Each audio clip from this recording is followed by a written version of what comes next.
দুর্বল ব্যাংক থেকে টাকা নিয়ে সবল ব্যাংকে রাখছে। এই ব্যাংকগুলো তো টাকায় 5,000 টাকা দিতে পারছে না। সরকার মার্জিন করছে, সরকার 5টা ব্যাংকে নিচ্ছে। এখন মার্জিন করার এটাও মানুষের আস্থায় আনতে পারছে না, যেহেতু ব্যাংকগুলো হচ্ছে সেই ব্যাংকগুলোর অবস্থাটা সরকার দায়িত্ব নিচ্ছে, কিন্তু তারা ব্যাংকে যাওয়া আসা করছে, তারা কিন্তু সেখানে তার কোনো সিগন্যাল পাচ্ছে না। তা সুতরাং কে না চাবে যে তার দুর্বল ব্যাংক থেকে এখন নিয়ে উঠায়, সেটাও তো পাচ্ছে না। কথাটা বললেন আপনি যে দুর্বল ব্যাংক থেকে টাকা নিয়ে সবল ব্যাংকে রাখছে, এটা তো নর্মাল, এটা সাধারণ মানুষের এটাই প্রবণতা হবে, খুবই স্বাভাবিক, কিন্তু সেটাও পাচ্ছে না। কিন্তু আমি আজকে পত্রিকায় দেখলাম যে ফর ইসলামিক ব্যাংকের 11 লাখ টাকা 10 লাখ টাকা এফডিআর হয়েছে, কী বলে ম্যাচিওর হয়েছে, সে টাকাটা ট্রান্সফার করবে, পে অর্ডার দিয়েছে, সে পে অর্ডার অনুযায়ী টাকা এখানে ক্যাশ করছে না। তাহলে এই ব্যাংকগুলো তো টাকায় 5,000 টাকা দিতে পারছে না।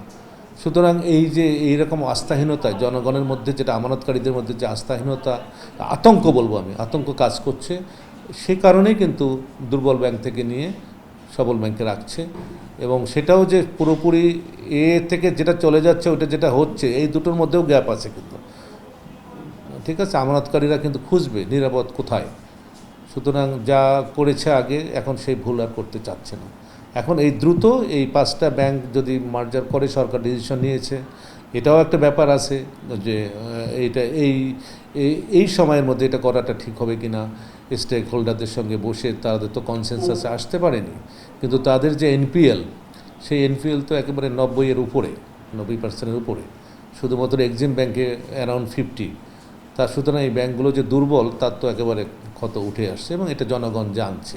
আজকাল তো জনগণ খুব কনসাস, তারা জেনে তারা কিন্তু এটার উপর আর আস্থা রাখতে পারছে না। কবে দিবে টাকা, সরকার কবে এই দায়িত্ব নেবে, তার কোনো নিশ্চয়তা নেই। না, দুর্বলতার টাকা দিয়ে তারা কিন্তু আসলে এত বেশি ভ্যাকুম আছে এখানে, সেই ভ্যাকুমের মধ্যে কতটুকু দিচ্ছে, ঠিক আছে, সেইটা এই যে যারা ক্ষুদ্র ক্ষুদ্র যারা আমানতকারী, তাদেরকে টাকাটা দিতেই কিন্তু তাদের টাকা শেষ হয়ে যাচ্ছে, কিন্তু আসতেছে না। তো এখন কথা হলো যে ব্যাংক কি, ব্যাংক হলো টাকা আমানত করে টাকা রাখবে, আর ব্যাংক সে টাকাটা বিনিয়োগ করবে, বা যারা বিনিয়োগ করবে তাদেরকে দেবে, কিন্তু টাকা আসতেছে না।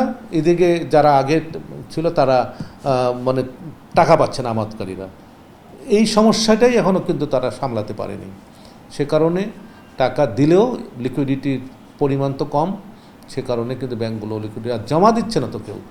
ব্যাংক তো সরকারি টাকায় টাকা ছাপাইয়ে দিলে এটা তো অন্যতম না, একমাত্র হাতিয়ার না।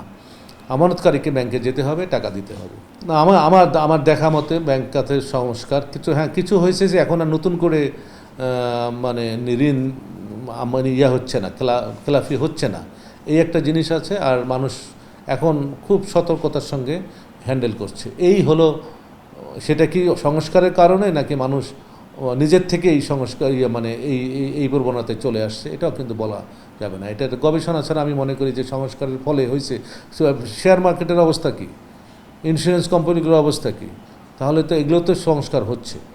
সংস্কারের কিছুটা হলো যে টাকা পাচারটা মোটামুটিভাবে রোধ করা গেছে, রেমিটেন্সের যেটা প্রবাহটা ছিল, এটা অনেক কিছু দিয়ে এটা ভালো অবস্থায় আছে।